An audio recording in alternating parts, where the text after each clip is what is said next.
নিজেদের উদ্যোগে গাছ লাগালো যুবকেরা খয়রাশোলের মামুদপুরে। একটি গাছ একটি প্রাণ, মিলেমিশে গাছ লাগান। প্রাকৃতিক ভারসাম্য বজায় রাখতে গাছ লাগান, গাছ বাঁচান, গাছ কাটা থেকে বিরত থাকুন। এদিন বীরভূম জেলার খয়রাশোল থানার মামুদপুর গ্রামের যুবকদের উদ্যোগে গাছ লাগানো শুরু হলো। যুবকেরা জানায়, মামুদপুর গ্রাম থেকে হজরতপুর যাওয়ার যে নতুন পিচের রাস্তা তৈরি হলো, সেই রাস্তার দুধারে গাছের চারা লাগানো শুরু হলো। আজ মঙ্গলবার দুপুর পর্যন্ত 100টির বেশি চারা গাছ লাগানো হলো। মামুদপুর প্রাথমিক বিদ্যালয় থেকে হজরতপুর হল্ট সংলগ্ন এলাকা পর্যন্ত প্রায় 3 কিলোমিটার রাস্তার দুপাশে 600 গাছ লাগানোর পরিকল্পনা করা হয়েছে। যুবকদের এই ধরনের উদ্যোগকে সাধুবাদ জানান এলাকাবাসীরা। যুবকেরা বলেন, গ্রামের কিছু সহৃদয় মানুষেরা কেউ 20টি, কেউ 30টি এভাবে চারাগাছ আমাদের দিয়েছেন। তাছাড়াও কেন্দ্রগড়িয়া গ্রামের সায়ক সাই 300টি গাছের চারাও মামুদপুর গ্রামের আদিত্য বাউরি 50টি চারাগাছ দিয়েছেন।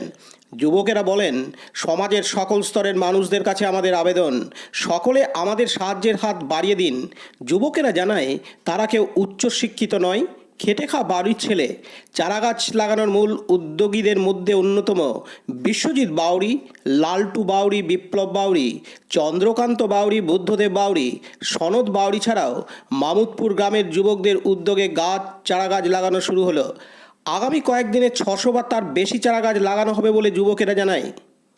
খয়রাশোল থেকে বিপিন পালের রিপোর্ট, বাংলা নিউজ। আপনারা যে গাছ লাগানোর শুভ উদ্যোগটা নিলেন, আপনারা বলছেন 600টা চারা গাছ লাগাবেন, এটা আপনাদের মনে কিভাবে এলো?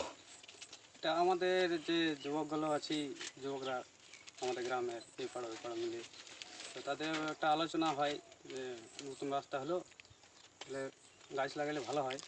সেই উদ্যোগ নিয়ে আমরা নামলাম গাছ লাগাতে। তো গাছ লাগানোর পরিকল্পনা কেন নিলেন?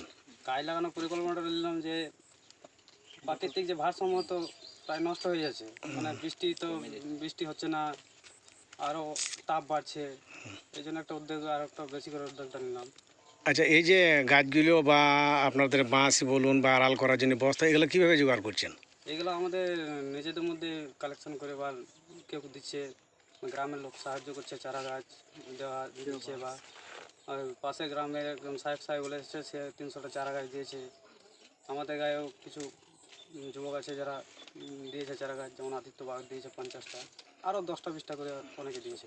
এটা মোটামুটি আপনাদের কতটা, মামুদপুর থেকে কত রাস্তা পর্যন্ত গাছ বসাবেন? আমাদের মামুদপুর প্রাইমারি স্কুল থেকে ওই হজরতপুর হল পর্যন্ত বসানোর টার্গেট আর কি আছে। কত চারা মোটামুটি? মোটামুটি 600 থেকে 700 মতন চারা বসানোর টার্গেট আছে। এই যে আপনারা এই শুভ কাজটা করছেন, কেমন লাগছে আপনাদের? আমাদের খুব আনন্দ লাগছে, ভালো লাগছে। সমাজের উদ্দেশ্যে কিছু বার্তা দেবেন? হ্যাঁ, সমাজকে আমরা বলবো যে আরও যেগুলোতে ফাঁকা জায়গা আছে পার্শ্ববর্তী এলাকাগুলোতে, তারা যেন এই উদ্যোগ নেয়, প্রাকৃতিক ভারসাম্য যদি বজায় থাকবে তার জন্য। এছাড়া এই শুভ উদ্যোগে যদি কেউ সাহায্য করতে চান, তাহলে তারা করতে পারে সাহায্য। এই যে আপনারা যে সমস্ত যুবকেরা রয়েছেন, এরা আপনারা কি সকলেই শিক্ষিত না? সকলে শিক্ষিত তো নেই, সকলে অল্প স্বল্প শিক্ষিত আছে সব। বাড়িতে কি করেন আপনাদের সব? আমাদের সব দিনমজুর। তারপরে এই উদ্যোগ নিলেন আপনারা? কি নাম আপনার? আমার নাম বুদ্ধদেব বাউরি। বাড়ি? বাড়ি মামুদপুর। আপনি তো দীর্ঘদিন গ্রামের বাইরেই থাকেন। হ্যাঁ, এই সবাই মাত্র গ্রামে ফিরেছেন, যুবকরা গাছ লাগানোর পরিকল্পনা নিয়েছে, কি বলবেন, কেমন লাগছে? আমি আজ দুদিন হলো আমি বাড়িতে এসেছি মামুদপুরে। আমি কলকাতাতেই থাকি, কলকাতাতে কাজ করে ওখানেই থাকি। যখন আমার বাড়ি আসি তখন আমি বন্ধুদের সাথে খেলি। তো আমরা বন্ধুরা বললো যে গাছ লাগাচ্ছি। আমি বললাম, আমি যখন থাকি না, বাইরে থাকি, আমি তাহলে আসি, আমিও তোমাদের সাথে গাছ লাগিয়ে দিই, সঙ্গে হেল্প করি। আর যদি পরে আমাকে বলে যদি কিছু যে হ্যাঁ কিছু দিতে হবে, তখন আমি হেল্প করে দেবো, হয় গাছের চারা দেবো বা কোনো কিছু সাহায্য করে দেবো। আমি এখানে এসে খুব ভালো লেগেছে আমার। এই যে শুভ উদ্যোগ গাছ লাগাচ্ছে, এটা কেমন লাগছে? আমার এটা দেখলাম এসে, আজকে আমাদের গ্রামে এলাম, তো দেখলাম গাছ লাগিয়েছে, খুব সুন্দর লাগলো দেখতে, খুবই ভালো লাগলো। আমি জিজ্ঞেস করলাম যে কি কি হলো, এগুলা কে দিয়েছে।